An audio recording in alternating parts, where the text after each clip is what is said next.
In ignorance, when it comes to ignorance, people's greatest fear is that they don't have enough, right? That they don't have the things they need to survive. Because basically, survival is what pushes people more and more towards ignorance. Now, survival means that one requires elements in order to exist. The act of survival, right, is when you acknowledge those needs and one has to move towards those. Now, throughout history, the only way to rule uh, the masses has been proven again and again that, well, through poverty you rule people. Because if you keep people on the bare minimum, you keep them alive, so therefore you have the cattle to lead, but at the same time, there is the other point.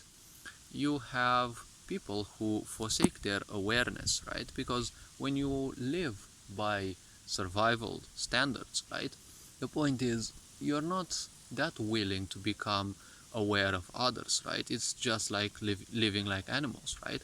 Forage for materials, seek for the perfect mate, and, well, let's say sleep and the such, right? And then this becomes a cycle. When this becomes a cycle, the awareness and internal energies within you will try to signal this as a problem, because you are far more than just survival, right? So in time, people, you know, have always lacked things, right?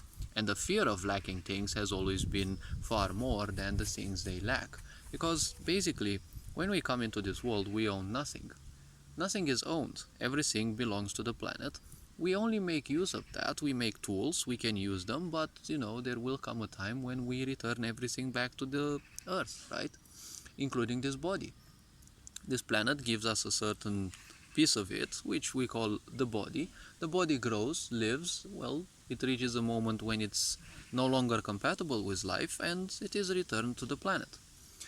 Practically, the planet is the perfect bank. It gives a bit of itself, take it kind of a loan, and, well, this loan also has to be given back, right? Sooner or later. Now, obviously, one can also say that, hey, it's basically also, interest free, right?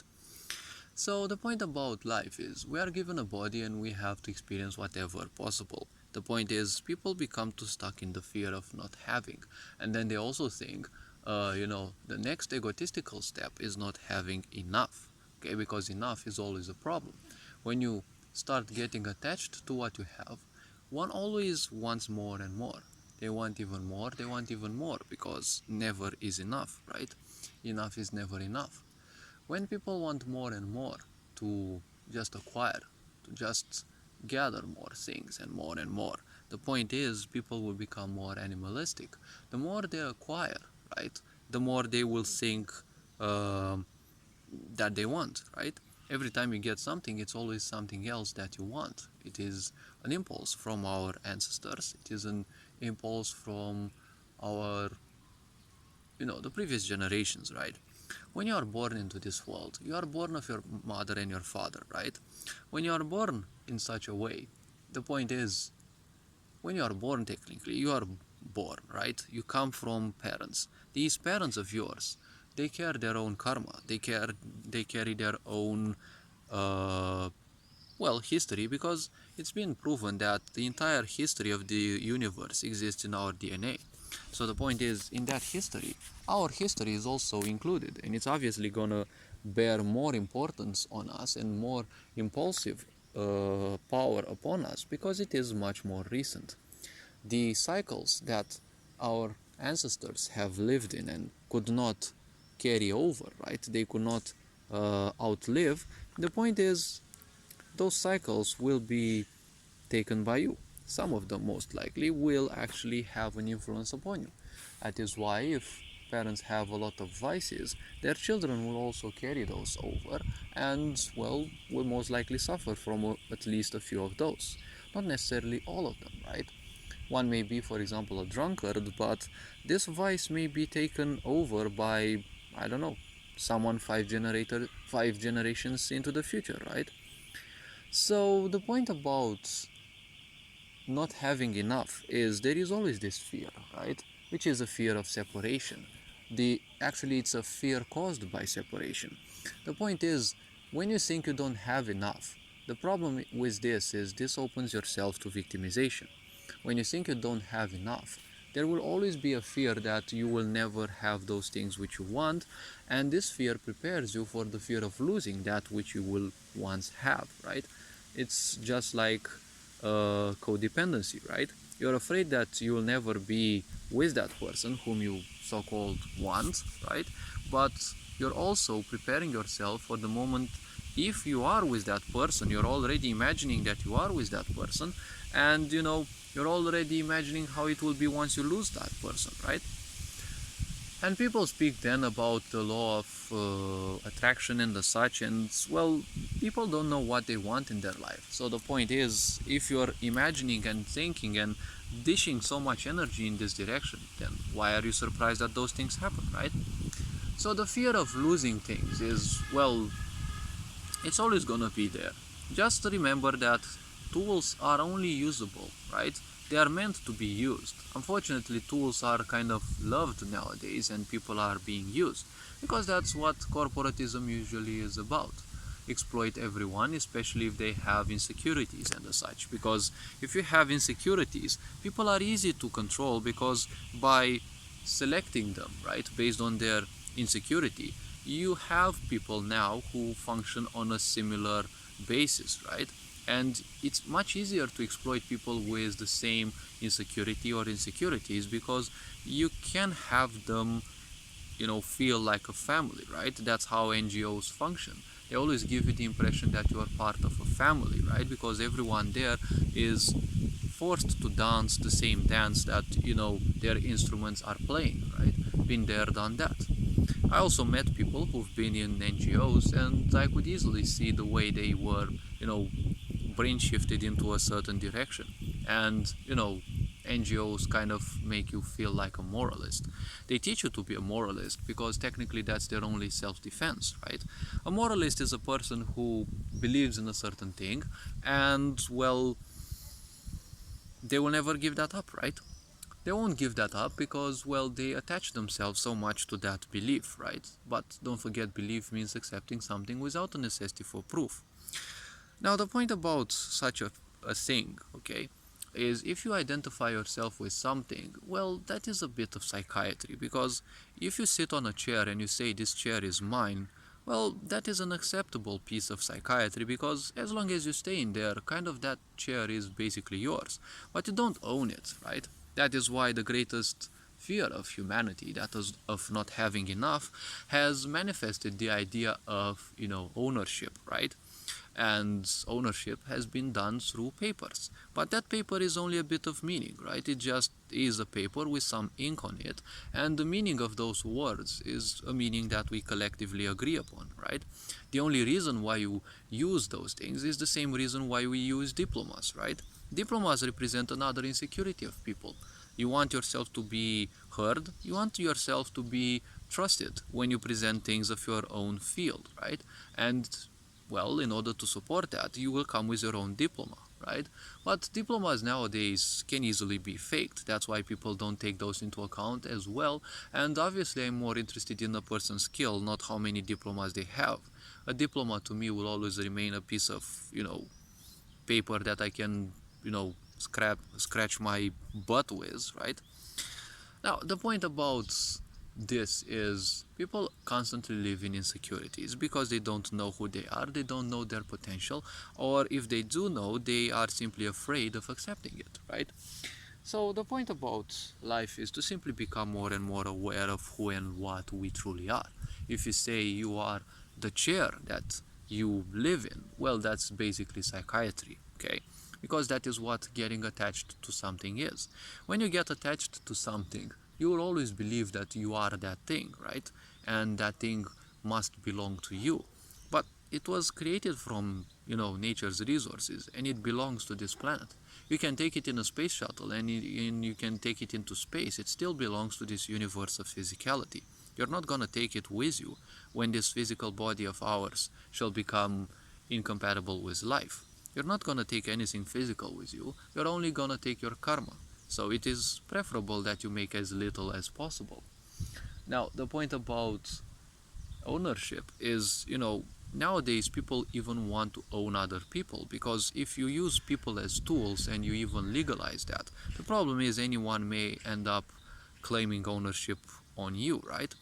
So if you sit on a chair and you say that chair is yours, well, that is in a way acceptable, right? But people want that chair to be entirely there, so they will fight for a piece of paper with a bit of ink on it that theoretically somehow states that they have ownership over that thing, right?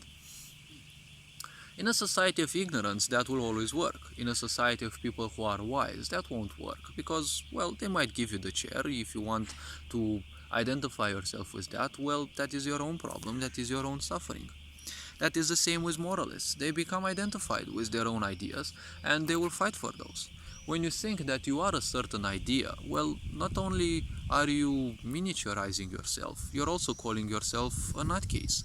Because when you think you're just an idea, well, that is your suffering, right? That is your own problem. Don't make it a problem of others, because we live in a society. If you live to the detriment of others, well, you're not understanding what freedom actually means, right? Freedom has been created as a concept, right, and written in constitution by the Greeks very a long time ago, right, when they also created the concept of democracy, right? And freedom was as a term, was coined something like, as long as you live without being to the detriment of others, right, you are free to do what you want, right? So freedom is a subjective term, because twisted people will always twist things to suit their needs, right? That's how this society ended up being as sick, right? Because when you have sick people wanting to do things their own way, well, those things can only be, well, sick, right? The point is, many people are simply damaged goods. Just let them be who they are, because, well, if you have a society in which there is a nutcase, shouting on the streets that they want rights or they want whatever they want, if people don't pay that person any attention, well, that's somewhat of a healthy society. It's just a case of someone who has gone nuts. Maybe they will recover. Going nuts from time to time is not something bad. It can happen. It can be a deficit of different oligo minerals or whatever in the body, but it can be fixed, more or less. But the problem is, when you have a nutcase saying certain things and then suddenly you have other people joining in, well, that's kind of questionable, isn't it, right?